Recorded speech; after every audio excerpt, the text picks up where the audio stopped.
छोटे छोटे बालक हैं, बहुत प्यारे लग रहे हैं। अब तो अत्रि जी महाराज भजन साधना सब बंद हो गया। अब दिन भर उन बालकों को ही खिलाते रहे, झुलाते रहे।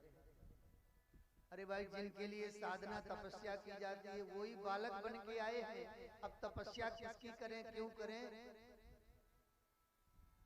अत्रि जी बहुत प्रसन्न रहने लगे। अब यहाँ देवियों को बड़ा दुख हुआ। जब 6 महीने तक उनके पति वापस नहीं पहुंचे तो तीनों देवियां दुखी हैं, सोचने लगी पता नहीं स्वामी गए थे, अनसुईया का आश्रम कितना दूर है, 6 महीना हो गया अभी लौट के ही नहीं आए, क्या करें? कोई सूचना भी नहीं। उस समय मोबाइल फोन भी नहीं चलता होगा, नहीं तो फोन कर लेते कि कहाँ है। महाराज नारद जी आ गए और नारद जी ने देवियों को बताया कि हे देवियों, अगर आपको अपने पति चाहिए तो अनसुईया के पास जाओ। अनसुईया जी के पास आपके पति हैं। महाराज तीनों देवियां गई अनसुईया जी के पास और तीनों देवियां सोचने लगी कि कैसे हमारे पति मिले।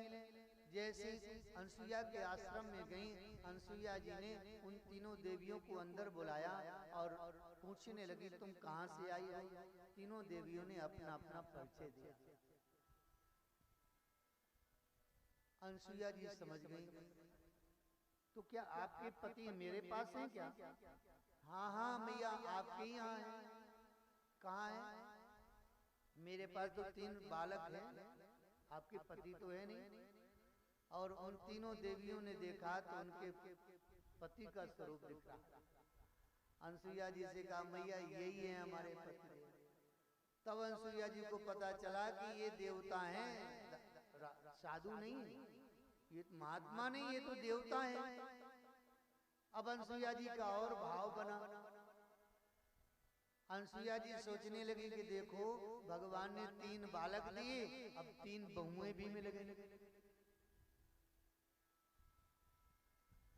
और देवियों से कहा देवियों आप मेरी कुटिया में ही रहो। देवियों ने कहा मैया हम रहने नहीं आई हैं, हम अपने अपने पति लेने आई हैं। महाराज थोड़ी देर में अत्रि मुनि आ गए और अत्रि मुनि जब आए तो तीनों देवियां जो लक्ष्मी जी, ब्रह्माणी, पार्वती, तीनों देवियों ने लंबा घूंघट डाल दिया। क्यों? क्योंकि ये अनसुईया हमारे पतियों को बालक बना दिया है इन्होंने, इनके पुत्र हो गए। अब हमारे पति इनके पुत्र हुए तो ये हमारी सासू जी हो गई और अत्रि जी हमारे ससुर साहब हो गए, ससुर जी हो गए। तो ससुर के सामने बहू कभी ऐसे थोड़ी आ सकते, घूंघट ही डाल के आई। तो तीनों देवियों ने घूंघट डाल लिया, बैठ गई बेचारी शांत भाव से। अत्रि जी ने अनसुईया जी से पूछा कि हे देवी ये 3 देवियां कहाँ से आई हैं? तब अनसुईया जी ने कहा महाराज आपके 3 पुत्र हैं तो 3 बहुएं भी होना चाहिए, ये 3 बहुएं हैं आप। अत्रि जी ने कहा देवी ये कैसा संबंध है? बालक अभी 1-1 वर्ष के हुए हैं, अब बहुएं 30-30 वर्ष की हैं। अनसुईया जी ने कहा जिन्हें आप बालक मान के बैठे हैं ना, वो बालक नहीं है, वे तीनों देवता हैं। अच्छा देवी। अत्रि जी बहुत प्रसन्न हुए और अत्रि जी ने फिर अनसुईया जी से कहा कि इन देवियों के ऊपर दया करो देवी, इनके पति इन्हें प्रदान कर दो, वापस कर दो। फिर अनसुईया जी ने कमंडल से जल लिया और अपने पात्र व्रत का स्मरण करके उन तीनों बालकों पर जैसे ही छोड़ा जल, वैसे तीनों देवता के रूप में प्रकट हो गए। त्रिदेव भगवान के तीनों देवता प्रकट हो गए।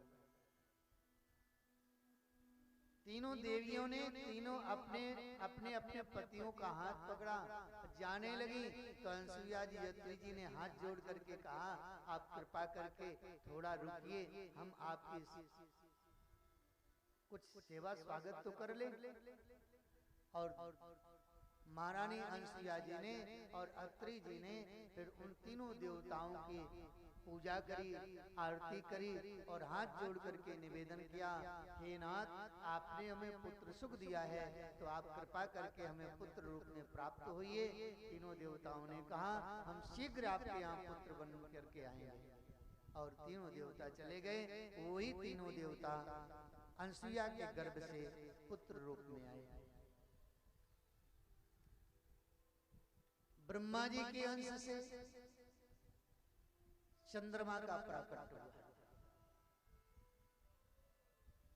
भगवान विष्णु के अंश से दत्तात्रेय जी का जन्म हुआ और भगवान शिव जी के अंश से दुर्वासा। ये तीन पुत्र अत्रि जी के यहाँ हुए अनसुईया के गर्भ से। सोमे भूत ब्रह्मणों सेनो दत्तो विष्णुस्तु योगिविन् दुर्वासाय शंकरस्यांशो निबोधांगिरसा प्रजा। सारे जगत के कल्याण के लिए भगवान ने अत्रि जी के यहाँ पुत्र रूप में आना आ गए और अनसुईया जी के गर्भ को धन्य किया, उनके पातिव्रत्य को धन्य किया।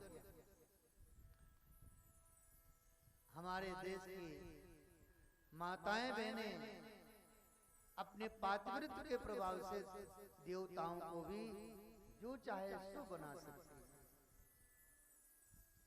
आज भी हमारे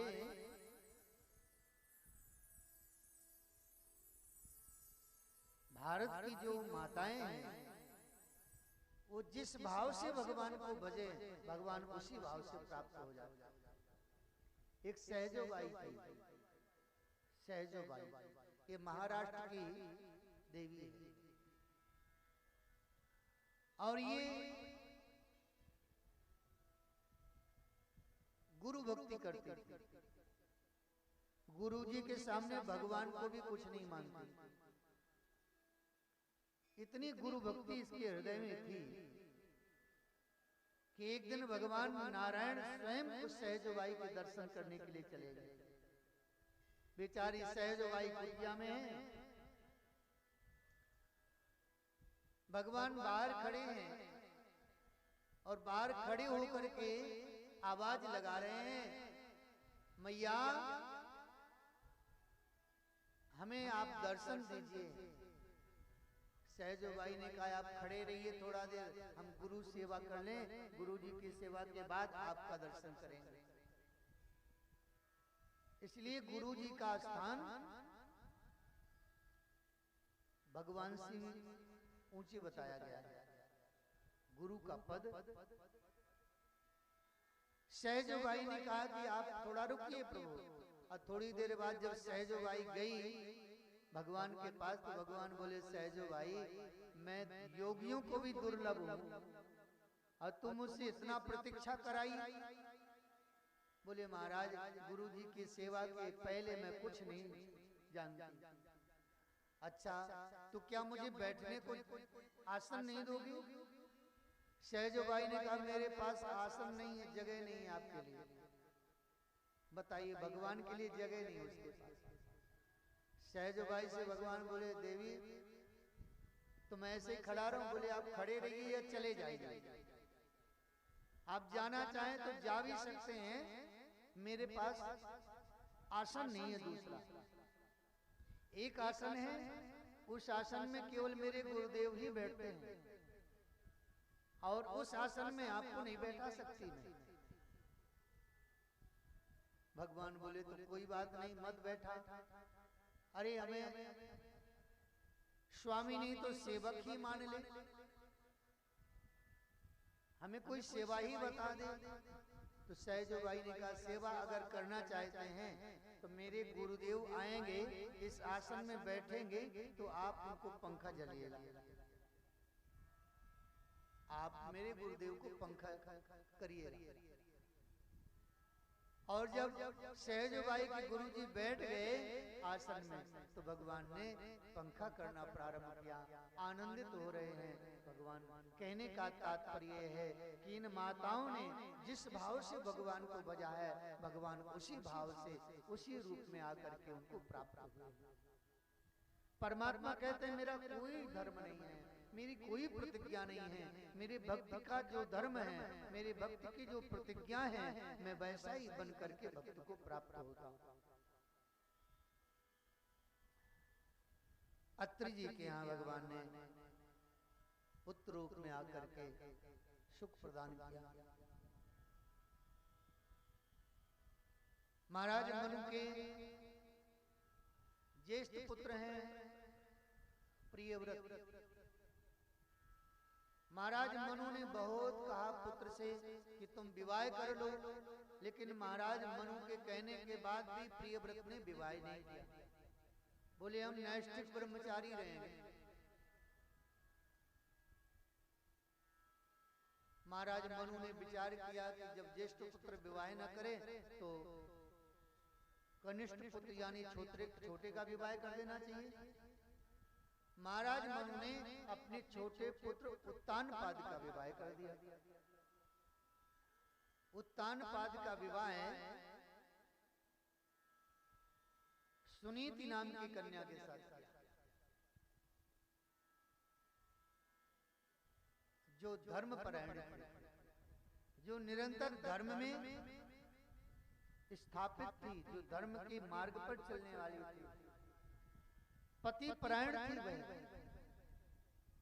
अपने पति के मन में अपने मन को मिला करके पति सेवा में लगी रही। स्त्री का परम धर्म बनता है कि वह अपने पति के मन को समझे और वैसे पति के मन के अनुकूल कार्य करे। जानकी जी ऐसे ही, जानकी जी अपने परम प्रियतमा श्री राम जी के मन के भाव को जानते थे। जब केवट ने भगवान को गंगा पार किया तो भगवान श्री राम जी विचार करने लगे कि केवट ने हमें गंगा पार किया है, इसकी उतराई नहीं दी, इसकी उतराई देना चाहिए। जैसे धोबी की धुलाई कभी रोकना नहीं चाहिए, धोबी की धुलाई देना ही चाहिए।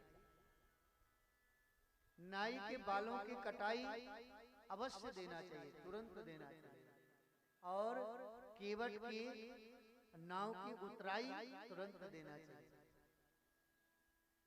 श्री राम जी ने विचार किया कि इसको कुछ नहीं दिया और ये संकोची स्वभाव का है, ये कहेगा कुछ नहीं।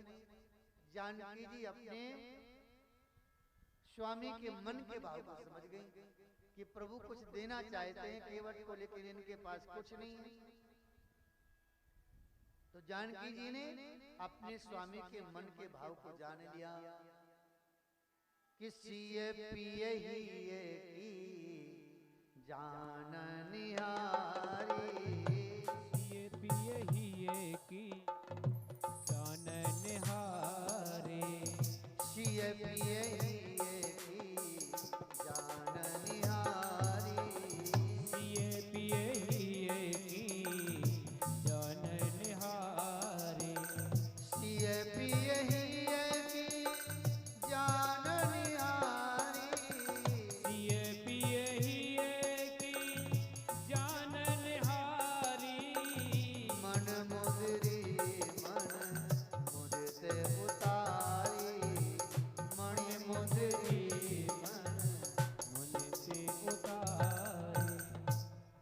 राम जी ने कहा नहीं कि जानकी इसको उतराई देना है। सिए पिए हिए की जानने।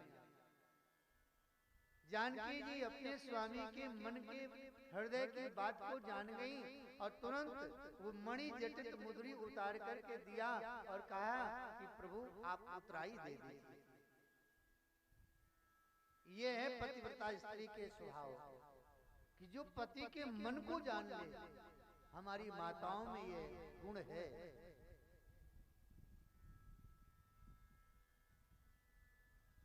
कहते हैं वह सुनीति अपने पति के मन के भाव को जानती, लेकिन सब प्रकार का सुख होने के बाद भी जीवन में एक अभाव है। अभाव किस बात का है कि कोई संतान नहीं है, और संतान के बिना गृहस्थ जीवन तो मानो ऐसा लगता है जैसे घर हमको काटने दौड़ रहा है। गृहस्थ जीवन में संतान से ही गृहस्थ की शोभा बताई गई। बहुत दुखी रहती थी सुनीति। एक दिन महाराज उत्तानपाद से कहा कि आप मेरा एक निवेदन स्वीकार करिए। क्या निवेदन करना है आपको? सुनीति ने कहा कि मैं आपसे निवेदन ये कर रही हूँ कि आप दूसरा विवाह करेंगे। हो सकता है मुझ में कोई दोष होगा तो आपका दूसरा विवाह होगा, दूसरी पत्नी के गर्भ से कोई संतान होगी जिससे आपके वंश का वर्धन होगा, वंश की वृद्धि होगी। पत्नी को ये निरंतर चिंता होना चाहिए कि हमारे पति के वंश का वृद्धि कैसे, और केवल वंश वृद्धि के लिए ही विवाह किया जाता है। बाकी जीवन दोनों मित्रवत जिए, एक दूसरे का सहयोग करते हुए, एक दूसरे को सुख देते हुए, भजन करते हुए, धर्म के पथ पर चलते हुए भगवत प्राप्ति करना चाहिए। उत्तानपाद ने कहा, देवी पता नहीं दूसरी रानी कैसी होगी, तुम्हें कष्ट होगा। सुनीति ने कहा, महाराज मुझे कष्ट होगा, मैं सह लूंगी, लेकिन आपके वंश का वृद्धि में चाहिए, आपके कोई संतान हो जाएगा। महाराज उत्तानपाद ने एक सुरुचि नाम की कन्या के साथ विवाह निश्चित किया। उस कन्या ने 2 शर्तें रखी थी। मैं विवाह आपसे करूंगी, लेकिन मेरी 2 शर्तें आपको माननी पड़ेंगी। महाराज उत्तानपाद ने कहा, देवी बताइए क्या शर्त है आपकी? उस सुरुचि ने कहा, महाराज मेरी पहली शर्त है, मेरी विवाह होने के बाद मेरी डोली जैसे ही महल में जाएगी वैसे आपकी जो पहले की रानी है, पूर्व पत्नी है, उसको आप महलों से बाहर कर देंगे। पहली शर्त यह है कि जिस महल में मैं रहूंगी उसमें आपकी ज्येष्ठ पत्नी नहीं रहेगी, और मेरे अनुसार आपको रहना पड़ेगा।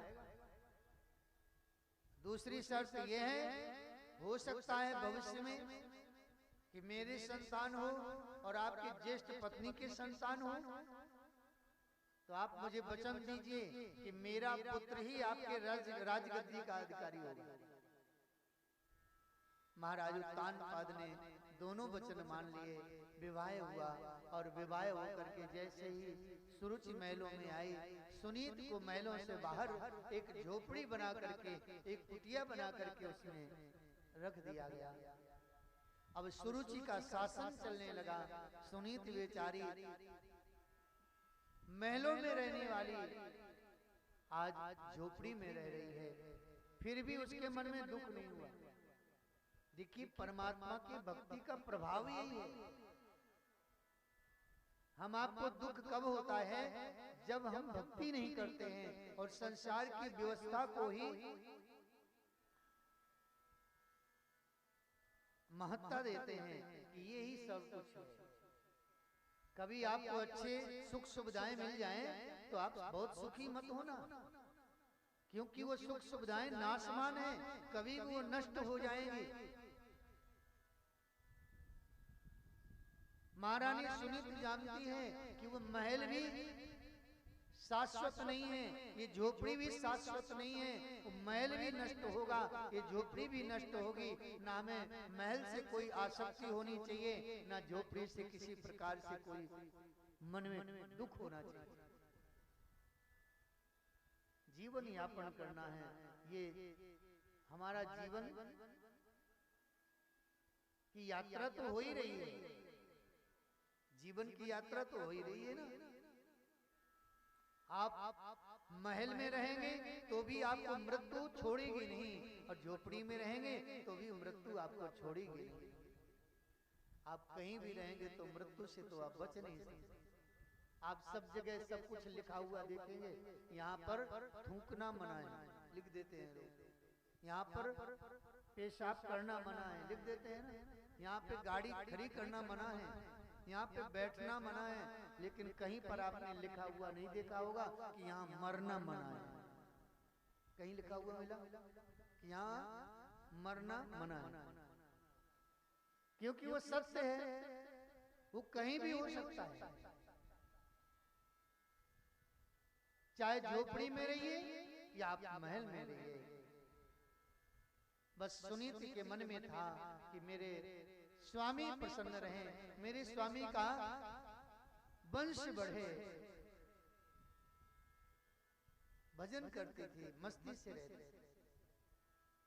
जहां महलों में हजार हजार दास दासियां थे, वहां कोई नहीं, अपने से सब सेवा करनी पड़ती थी। तो सुनीति प्रसन्न रहते कि वाह, ये सौभाग्य मुझे कहाँ प्राप्त था। जितनी व्यवस्था ज्यादा होगी उतना ही टेंशन होगा, इस बात को याद रखिए। जितना आपके पास व्यवस्था होगी ज्यादा, उतनी ज्यादा मन में तनाव होगा।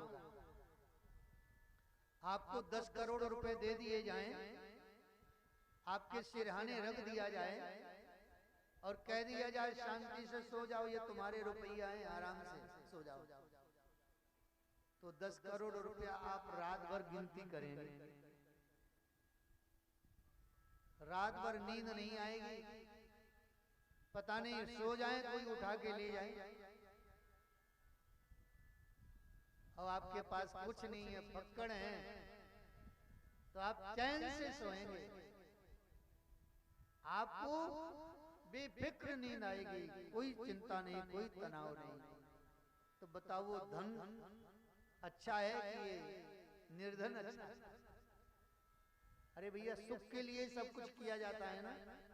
आप कोई भी कार्य करते हैं सुख के लिए करते हैं। बहुत धन आ जाए और सुख नहीं मिला तो क्या मतलब वो धन प्राप्ति का। और धन नहीं है और सुख भरा हुआ है, अपना कहीं से मांग के 2 रोटी खा लिया और चैन से किसी वृक्ष के नीचे सो गए भजन करते हुए। बताओ वो सुखी है? अरे गांठी में बांधे नहीं, मांगत में सकुचाए, अतिन के पीछे हरि फिरे, भूखे ना रह जाए। जो कभी संग्रह नहीं करते, गांठ में बांधने का तात्पर्य है संग्रह वृत्ति। जो कभी कल के लिए नहीं सोचते हैं कि कल हमारे लिए क्या होगा। अरे कल रहेगा तो जीवन रहेगा तो कल देने वाला और देगा। आज के लिए सोचते हैं कि बस आज हमारा सुख से बीत जाए, संग्रह नहीं करते। और हम आप संग्रह करते हैं, बैंक में जमा करते हैं। अच्छा, बैंक में जमा करने से फायदा क्या है बताइए। आपका 10 करोड़ रुपया बैंक में जमा है, आपने मान लिया कि हमारे पास 10 करोड़ है, और हम मान लेते हैं कि जितनी बैंक हैं सब मेरा है। तुमने मान लिया 10 करोड़ रुपया है, और हम मान लेते हैं कि जितने बैंक हैं सब पैसा मेरा ही है। मानना ही तो है। आपने मान लिया कि मेरी ये गाड़ियां मेरी हैं, और हम मानते हैं कि जहां पे गाड़ियां बनती हैं पूरी कंपनी मेरी है। मान लो।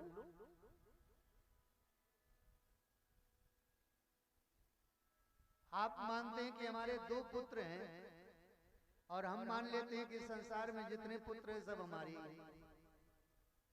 तो बताओ तुम्हारा परिवार बड़ा हुआ कि हमारा बड़ा हुआ? मानने से होता है। मान लो तो सब कुछ है, ना मानो तो कुछ नहीं। मान लो तो तुम्हारा पुत्र है, नहीं मानो तो तुम्हारा पुत्र भी नहीं तुम्हारा होगा। मन के संतोष से ही सब कुछ है। मन में संतोष नहीं है तो आप चाहे कितना भी कुछ संसार की संपत्ति अर्जित कर लें तो भी आपको वह संपत्ति सुखी नहीं कर सकती है, चाहे हम कितना भी प्रयोजन कर लें।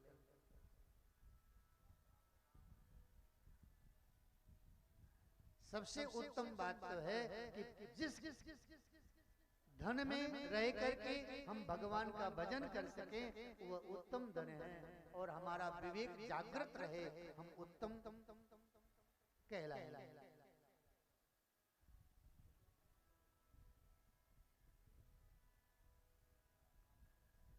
सीताराम सीताराम सीताराम कहिए, जाहि विधि राखे राम ताहि विधि रहिए। सीताराम सीताराम सीताराम कहिए, जाहि विधि राखे राम ताहि विधि रहिए।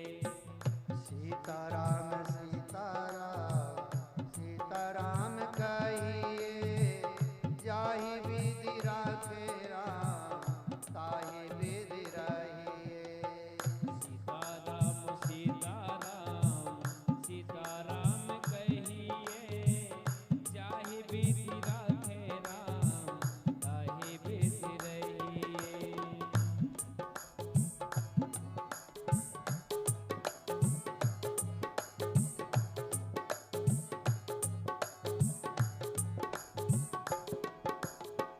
मुख में हो राम नाम, राम सेवा हाथ में, तू अकेला नहीं प्यारे, राम तेरे साथ में।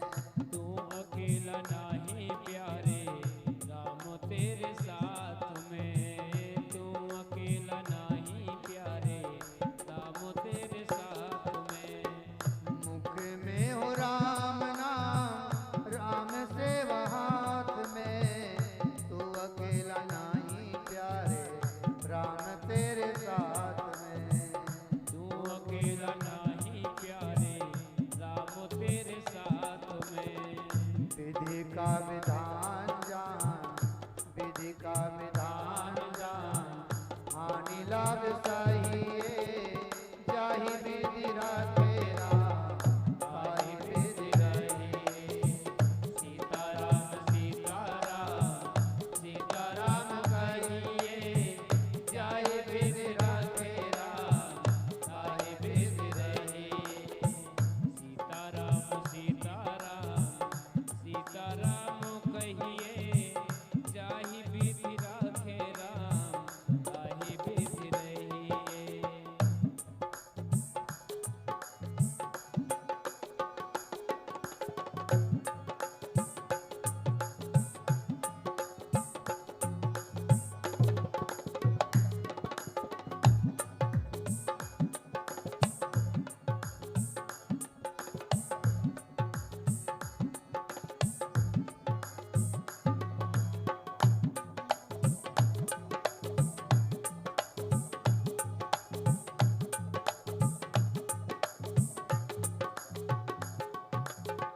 किया अभिमान तो फिर मान नहीं पाएगा, होगा प्यारे वही जो श्री राम जी को पाएगा। होगा प्यारे वही जो श्री राम जी को भाएगा।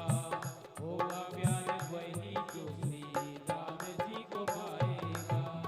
किया अभिमान तो फिर मान नहीं पाएगा, होगा प्यारे वही जो श्री राम जी को पाएगा। होगा प्यारे वही जो श्री राम जी को भाएगा। होगा प्यारे वही जो श्री राम जी को भाएगा। फल आशा त्याग शुभ कर्म करते रहिए, फल आशा त्याग शुभ कर्म करते रहिए, जाहि विधि राखे राम ताहि विधि रहिए। सीताराम सीताराम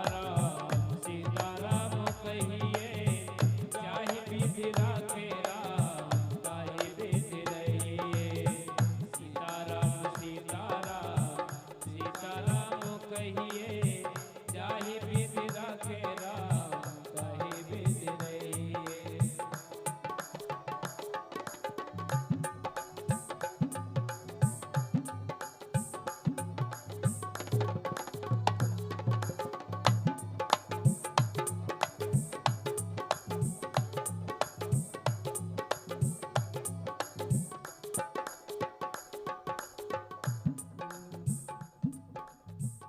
जिंदगी की डोर सौंपे हाथ दीनानाथ के, महलों में राखे चाहे झोपड़ी में वास दे।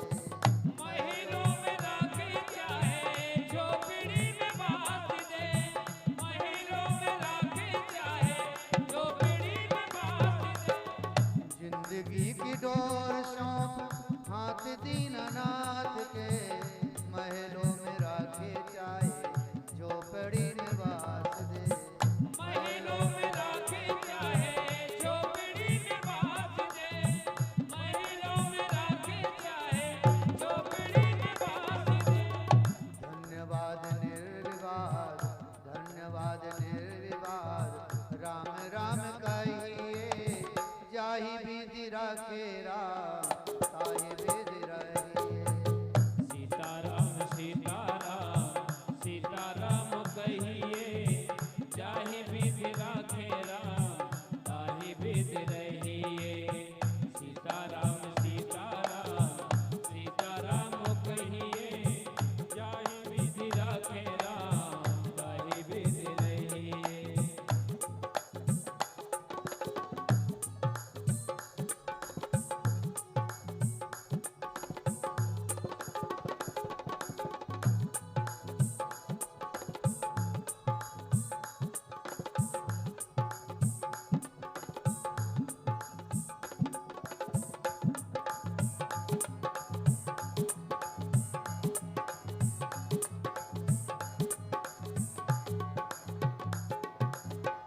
आशा एक राम जी से दूजी आशा छोड़ दे, नाता एक राम जी से दूजा नाता तोड़ दे।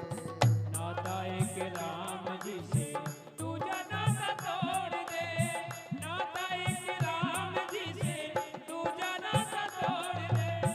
आशा एक राम जी से दूजी आशा छोड़ दे, नाता एक राम जी से। भगवान की जय। सुनीत के हृदय में भक्ति है। सुनीत को बैराग्य है।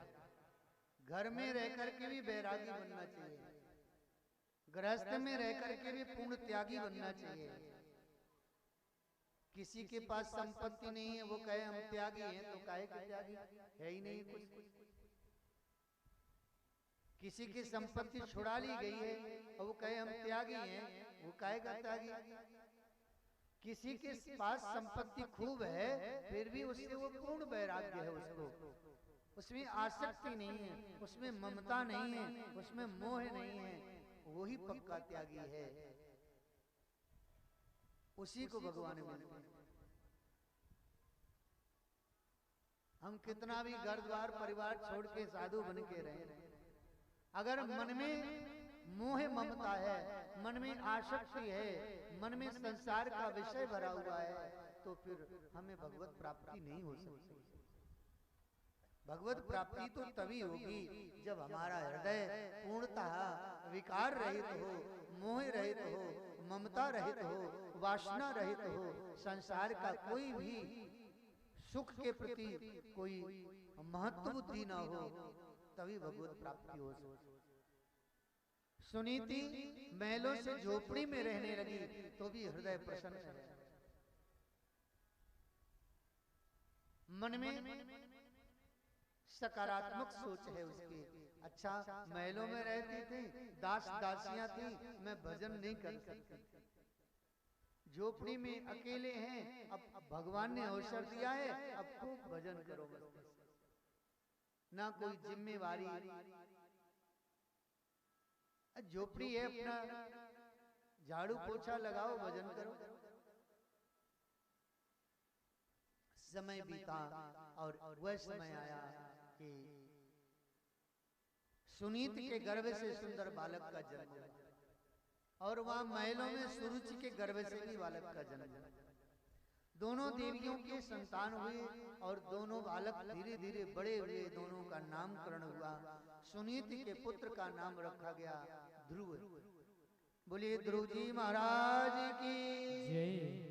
और सुरुचि के पुत्र का नाम रखा गया उत्तम। सुनीति और सुरुचि है कौन? सुनीति का तात्पर्य है धर्म नीति, धर्म मार्ग।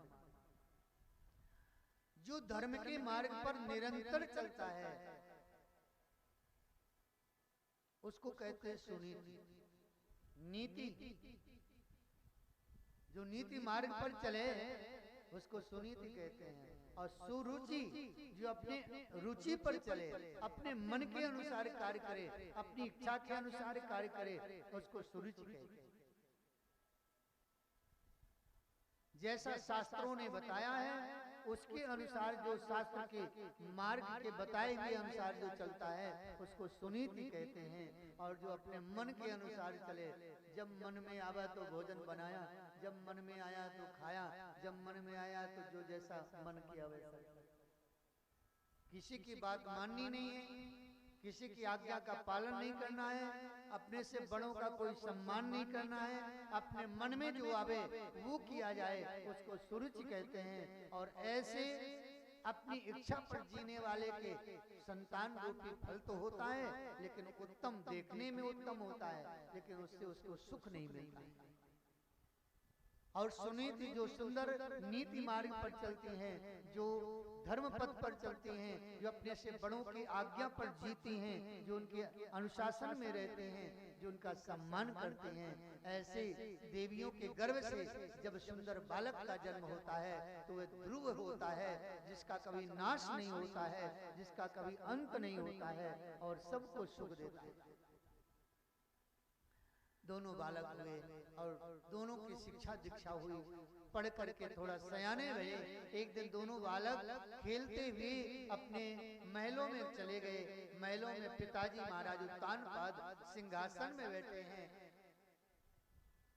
छोटी रानी का पुत्र उत्तम दौड़ते हुए महाराज उत्तानपाद की गोद में चढ़ गया। ध्रुव जी की भी इच्छा हुई, लेकिन सुरुचि ने देख लिया और छोटी रानी सुरुचि दौड़ी हुई आई।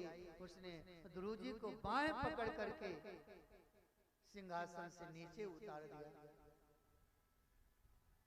उस छोटे से बालक ध्रुव को ज्ञान नहीं है, अपने पराये का ज्ञान नहीं है, वो सबको अपना ही मानता है।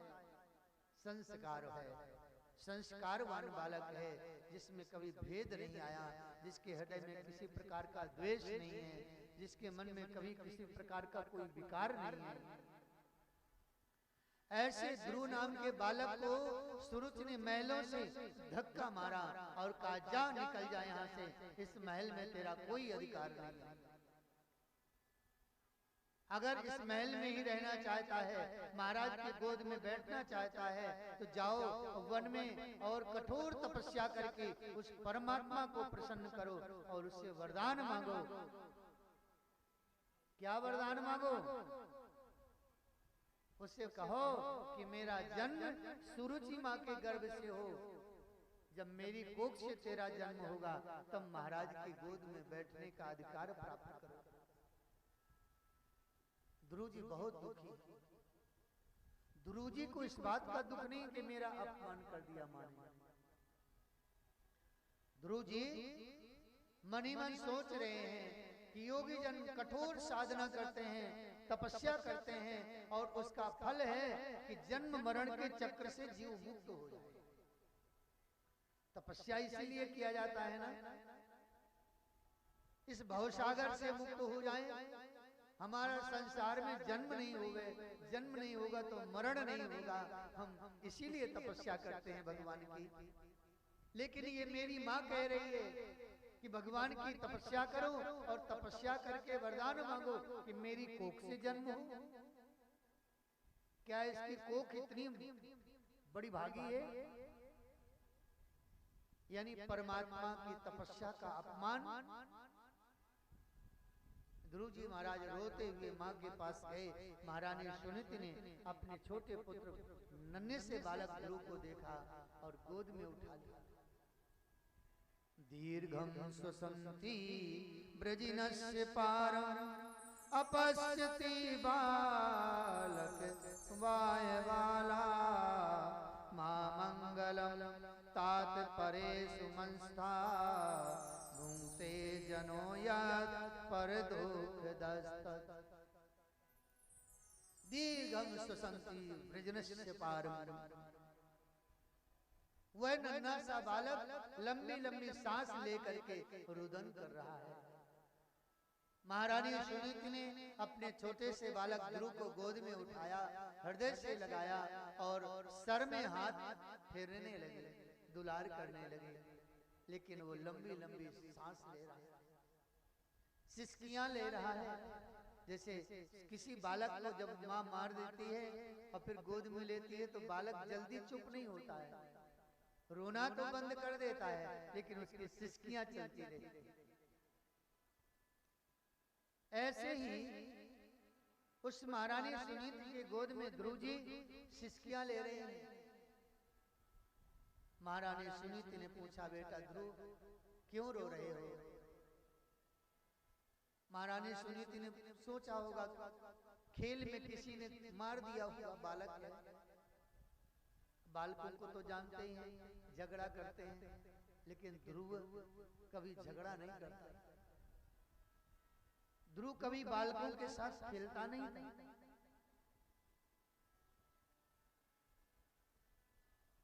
महारानी सुनीति ने पूछा तो ध्रुव जी ने बताया, माँ मेरी छोटी माँ ने आज मुझे महलों से निकाल दिया है।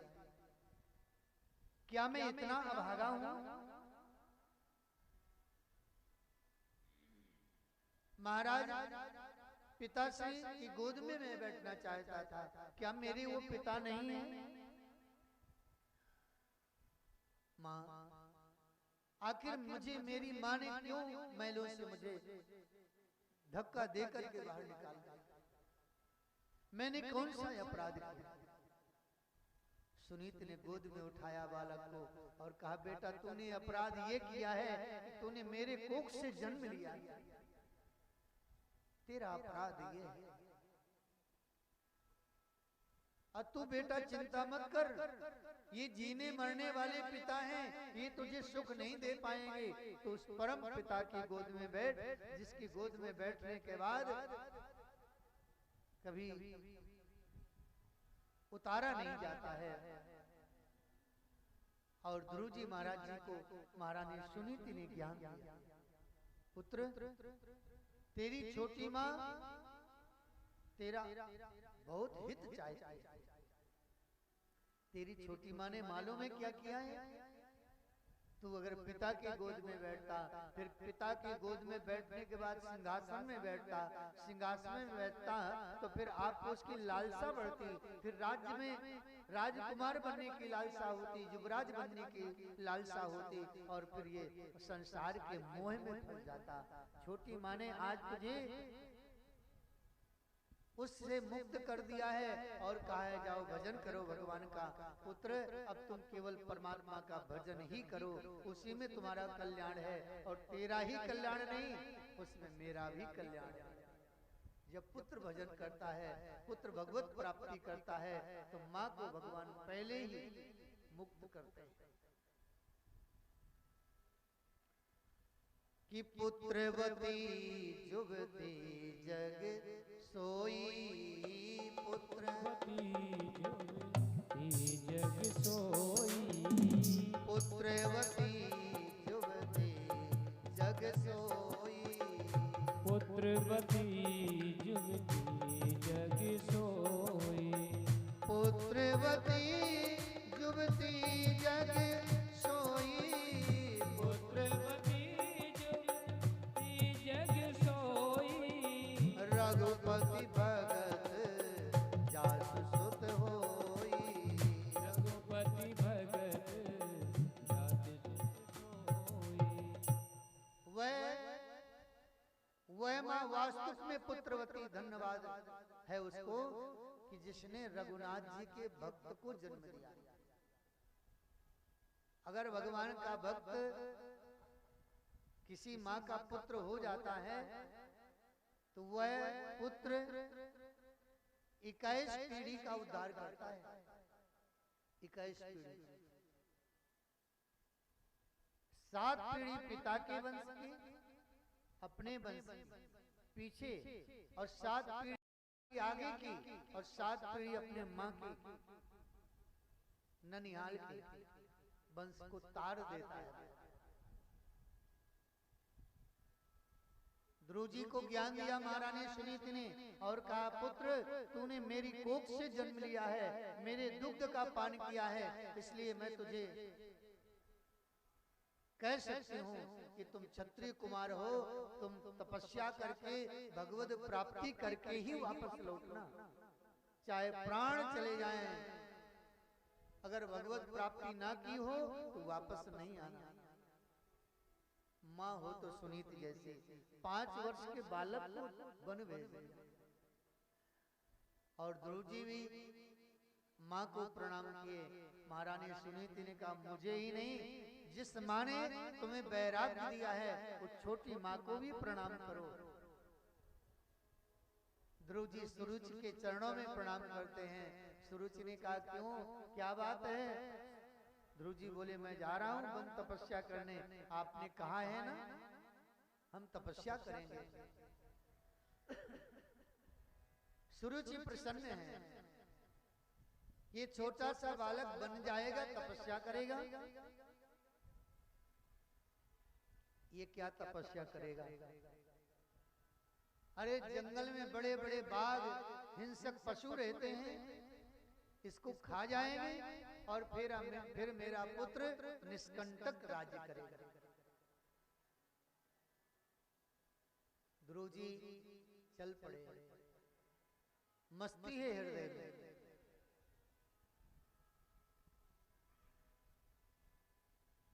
मन में दुख नहीं है। लगन हरि से लगा बैठे, लगन प्रभु से लगा बैठे, जो होगा देखा जाएगा। लगन हरि से लगा बैठे, जो होगा देखा जाएगा। लगन हरि से लगा बैठे, जो होगा देखा जाएगा। तुम्हें अपना बना बैठे, तुम्हें अपना बना बैठे, जो होगा देखा जाएगा। तुम्हें अपना बना बैठे, जो होगा देखा जाएगा। लगन हरि से लगा बैठे, जो होगा देखा जाएगा।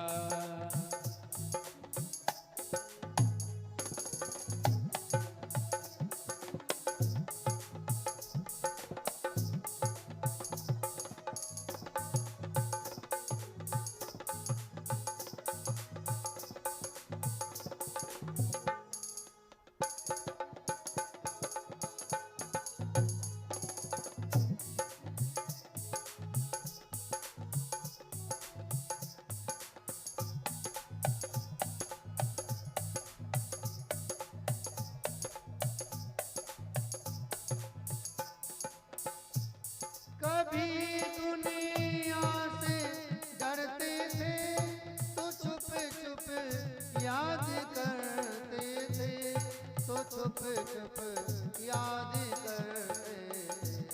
कभी दुनिया से डरते थे, तो छुप छुप याद करते थे, तो छुप छुप याद करते थे।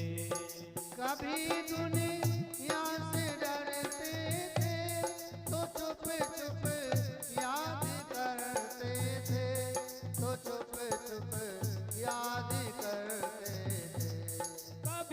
दुनिया से डरते थे तो छुप छुप याद करते थे, तो छुप छुप याद करते थे। लो अब पर्दा उठा बैठे, लो अब पर्दा उठा बैठे, जो होगा देखा जाएगा। लगन हरि से लगा बैठे, जो होगा देखा जाएगा। लगन हरि से लगा बैठे, जो होगा देखा जाएगा।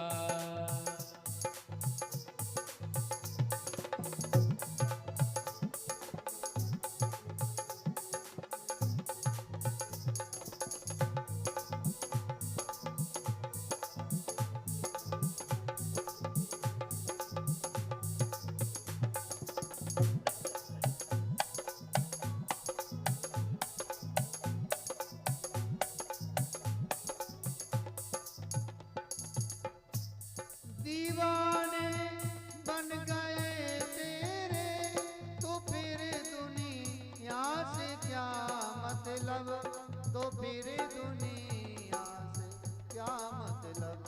दीवाने बन गए तेरे, तो फिर दुनिया से क्या मतलब, तो फिर दुनिया से क्या मतलब। दीवाने बन गए तेरे, तो फिर दुनिया से क्या मतलब, तो फिर दुनिया से क्या मतलब। दीवाने बन गए तेरे, तो फिर दुनिया से क्या मतलब, तो फिर दुनिया से क्या मतलब। लो सबसे दिल हटा बैठे, लो सबसे दिल हटा बैठे, लो सबसे दिल हटा बैठे, जो होगा देखा जाएगा। लगन हरि से लगा बैठे, जो होगा देखा जाएगा। तुम्हें अपना बना बैठे, जो होगा देखा जाएगा।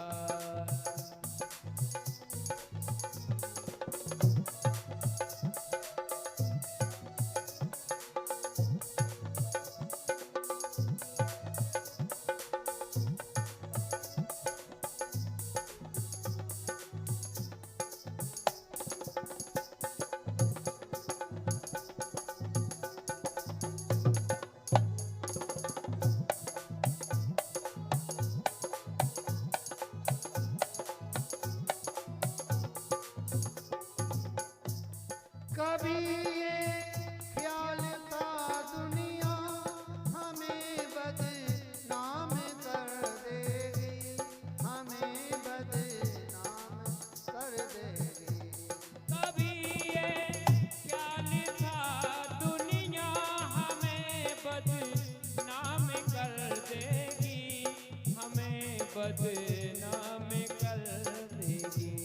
कभी ये ख्याल था दुनिया हमें बदनाम कर देगी, हमें बदनाम कर देगी।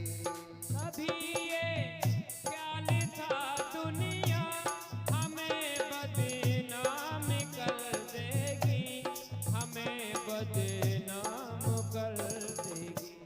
तो शर्म लो जीवन अब लुटा बैठे, लो अब जीवन लुटा बैठे, जो होगा देखा जाएगा।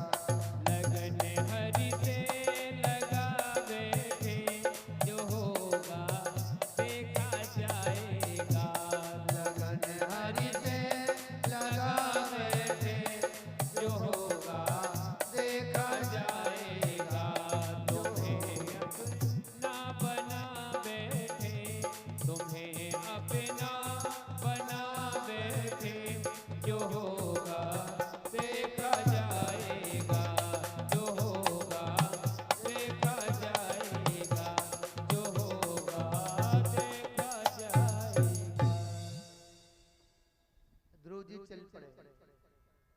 तपस्या करने के लिए वन की ओर गए। लगन परमात्मा से पक्की लगनी चाहिए। गुरु समर्थ गुरु हो तो शिष्य भी परमात्मा को निश्चित रूप से प्राप्त कर लेगा। ध्रुव जी महाराज जी को माँ ने ऐसा वैराग्यपूर्ण ज्ञान दिया कि ध्रुव जी के मन में किसी भी संसार की वस्तु के प्रति कोई लालसा नहीं है, कोई वासना मन में नहीं है। ध्रुव जी महाराज जी चले जा रहे हैं भगवत प्राप्ति के मार्ग की ओर, लेकिन नन्हे से बालक ध्रुव को पता नहीं है कि भगवान किसी वन में ऐसे नहीं मिल जाएंगे। जब तक सतगुरु की प्राप्ति नहीं होगी तब तक भगवत प्राप्ति मुश्किल है। पहले गुरु फिर गोविंद, इसलिए गुरु को प्रथम में रखा गया है। गुरु गोविंद दो खड़े काके लागू पाए, बलिहारी गुरु आपने गोविंदियो लखाए। गुरु और गोविंद में प्रथम अगर कोई कहे कि आप किसको प्रणाम करेंगे तो हम पहले गुरु को प्रणाम करेंगे। गुरु नहीं होते तो गोविंद कहां से मिलते। ध्रुव जी महाराज जी चले जा रहे हैं, लगन लगी हुई है, गोविंद कैसे मिलेंगे। और जब पक्की लगन होती है तो भगवान किसी संत को मिलाते हैं। ध्रुव जी महाराज जी के जीवन में पहले संत आए। कौन से संत? कोई साधारण संत नहीं, नारद जैसे संत है। नारद जी, और नारद जी ने ध्रुव जी महाराज जी को दूर से ही देखा।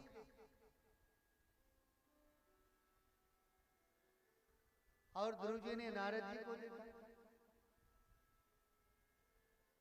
अब ध्रुव जी के मन में एक जिज्ञासा हुई, हमें तो कुछ पता ही नहीं, संत हैं इनसे पूछना चाहिए कि हमें भगवत प्राप्ति के लिए कौन सा साधन करना पड़ेगा। जैसे ही नारद जी पास में आए, ध्रुव जी ने लेट करके दंडवत प्रणाम किया। हम आप क्या हैं? छोटे छोटे बालक हैं, बहुत प्यारे लग रहे हैं। अब तो अत्रि जी महाराज भजन साधना सब बंद हो गया। अब दिन भर उन बालकों को ही खिलाते रहे, झुलाते रहे। अरे भाई, जिनके लिए साधना तपस्या की जाती है वही बालक बन के आए हैं। अब तपस्या किसकी करें, क्यों करें? अत्रि जी बहुत प्रसन्न रहने लगे। अब यहाँ देवियों को बड़ा दुख हुआ जब 6 महीने तक उनके पति वापस नहीं पहुंचे। तो तीनों देवियां दुखी हैं, सोचने लगी पता नहीं स्वामी गए थे, अनसुईया का आश्रम कितना दूर है, 6 महीना हो गया अभी लौट के ही नहीं आए। क्या करें, कोई सूचना भी नहीं। उस समय मोबाइल फोन भी नहीं चलता होगा, नहीं तो फोन कर लेते कि कहाँ हैं। महाराज नारद जी आ गए और नारद जी ने देवियों को बताया कि हे देवियों, अगर आपको अपने पति चाहिए तो अनसुईया के पास जाओ। अनसुईया जी के पास आपके पति हैं। महाराज तीनों देवियां गई अनसुईया जी के पास और तीनों देवियां सोचने लगी कि कैसे हमारे पति मिले। जैसे अनसुईया के आश्रम में गई, अनसुईया जी ने उन तीनों देवियों को अंदर बुलाया और पूछने लगी तुम कहां से आई हो। तीनों देवियों ने अपना अपना परिचय दिया। अनसुईया जी समझ गई, तो क्या आपके पति मेरे पास हैं क्या?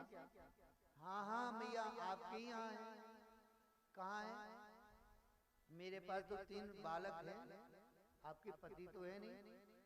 और उन तीनों देवियों ने देखा तो उनके पति का स्वरूप दिख रहा है।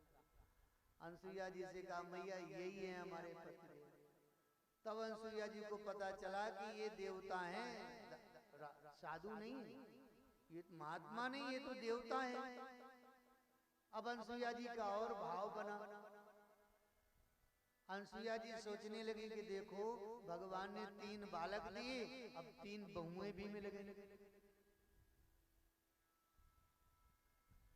और देवियों से कहा देवियों आप मेरी कुटिया में ही रहो। देवियों ने कहा मैया हम रहने नहीं आई हैं, हम अपने अपने पति लेने आई हैं। महाराज थोड़ी देर में अत्रि मुनि आ गए, और अत्रि मुनि जब आए तो तीनों देवियां जो लक्ष्मी जी, ब्रह्माणी, पार्वती, तीनों देवियों ने लंबा घूंघट डाल दिया। क्यों? क्योंकि ये अनसुईया हमारे पतियों को बालक बना दिया है इन्होंने, इनके पुत्र हो गए। अब हमारे पति इनके पुत्र हुए तो ये हमारी सासू जी हो गई, और अत्रि जी हमारे ससुर साहब हो गए, ससुर जी हो गए। तो ससुर के सामने बहू कभी ऐसे थोड़ी आ सकते, घूंघट ही डाल के आई। तो तीनों देवियों ने घूंघट डाल लिया, बैठ गई बेचारी शांत भाव से। अत्रि जी ने अनसुईया जी से पूछा कि हे देवी ये 3 देवियां कहाँ से आई हैं? तब अनसुईया जी ने कहा महाराज आपके 3 पुत्र हैं तो 3 बहुएं भी होना चाहिए, ये 3 बहुएं हैं आपकी। अत्रि जी ने कहा देवी ये कैसा संबंध है? बालक अभी 1-1 वर्ष के हुए हैं, अब बहुएं 30-30 वर्ष की हैं। अनसुईया जी ने कहा जिन्हें आप बालक मान के बैठे हैं ना, वो बालक नहीं है, वे तीनों देवता हैं। अच्छा देवी। अत्रि जी बहुत प्रसन्न भये, और अत्रि जी ने फिर अनसुईया जी से कहा कि इन देवियों के ऊपर दया करो देवी, इनके पति इन्हें प्रदान कर दो, वापस कर दो। फिर अनसुईया जी ने कमंडल से जल लिया और अपने पातिव्रत का स्मरण करके उन तीनों बालकों पर जैसे ही छोड़ा जल, वैसे तीनों देवता के रूप में प्रकट हो गए। फलित्रदेव भगवान के, तीनों देवता प्रकट हो गए। तीनों देवियों ने तीनों अपने अपने अपने पतियों का हाथ पकड़ा, जाने लगी। तो अनसुईया जी अत्रि जी ने हाथ जोड़ करके कहा आप कृपा करके थोड़ा रुकिए, हम आपकी कुछ सेवा स्वागत तो कर ले। और महारानी अनसुईया जी ने और अत्रि जी ने फिर उन तीनों देवताओं की पूजा करी, आरती करी, और हाथ जोड़ करके निवेदन किया हे नाथ आपने हमें पुत्र सुख दिया है, तो आप कृपा करके हमें पुत्र रूप में प्राप्त होइए। तीनों देवताओं ने कहा हम शीघ्र आपके यहाँ पुत्र बन करके आएंगे, और तीनों देवता चले गए। वही तीनों देवता अनसुईया के गर्भ से पुत्र रूप में आए। ब्रह्मा जी के अंश से चंद्रमा का प्राकट्य हुआ,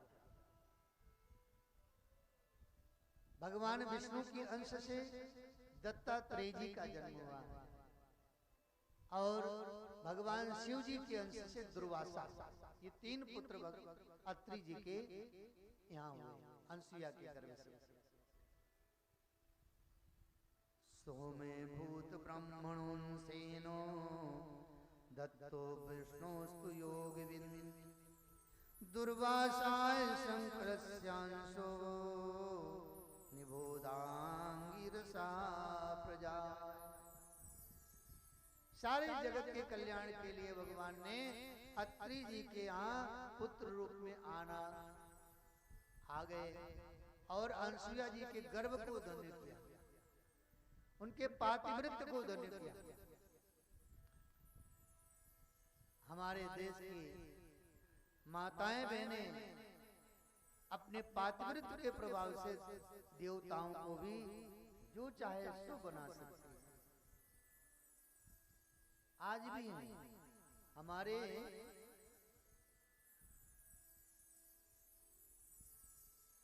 भारत की जो माताएं हैं वो जिस भाव से भगवान को भजे, भगवान उसी भाव से प्राप्त हो जाता है।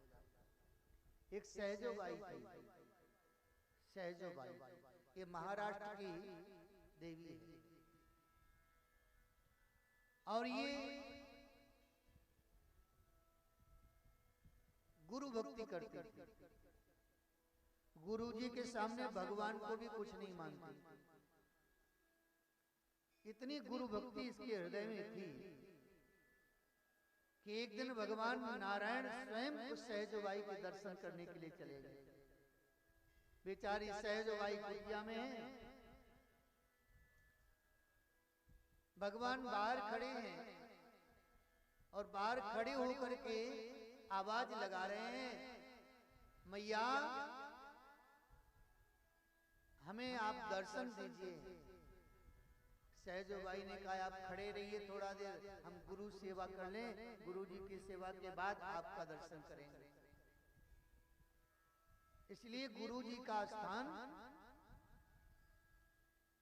भगवान से ऊंचे बताया गया है, गुरु का पद। सहजोबाई ने कहा कि आप थोड़ा रुकिए प्रभु। और थोड़ी देर बाद जब सहजोबाई गई भगवान के पास तो भगवान बोले सहजोबाई मैं योगियों को भी दुर्लभ हूं और तुम मुझसे इतना प्रतीक्षा कराई। बोले महाराज गुरु जी की सेवा के पहले मैं कुछ नहीं जानती। अच्छा तो क्या मुझे बैठने को आसन नहीं दोगी? सहजोबाई ने कहा मेरे पास आसन नहीं है, जगह नहीं है आपके लिए। बताइए भगवान के लिए जगह नहीं उसके पास। सहजोबाई से भगवान बोले देवी तुम ऐसे ही खड़ा रहो। बोले आप खड़े रहिए या चले जाइए, आप जाना चाहें तो जा भी सकते हैं, मेरे पास आसन नहीं है। दूसरा एक आसन है, उस आसन में केवल मेरे गुरुदेव ही बैठते हैं और उस आसन में आपको नहीं बैठा सकती मैं। भगवान बोले तो कोई बात नहीं, मत बैठा। अरे हमें स्वामी नहीं तो सेवक ही मान ले, हमें कोई सेवा ही बता दे। तो सहजोबाई ने कहा सेवा अगर करना चाहते हैं तो मेरे गुरुदेव आएंगे, इस आसन में बैठेंगे तो आप उनको पंखा जलिएगा। आप मेरे गुरुदेव को पंखा करिएगा। और जब सहजोबाई के गुरुजी बैठ गए आसन में तो भगवान ने पंखा करना प्रारंभ किया। आनंदित हो रहे हैं भगवान।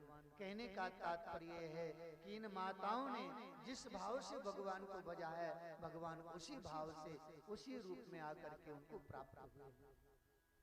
परमात्मा कहते हैं मेरा कोई धर्म नहीं है, मेरी कोई प्रतिज्ञा नहीं है, मेरे भक्ति का जो धर्म है, मेरे भक्ति की जो प्रतिज्ञा है, मैं वैसा ही बन करके भक्त को प्राप्त होता हूँ।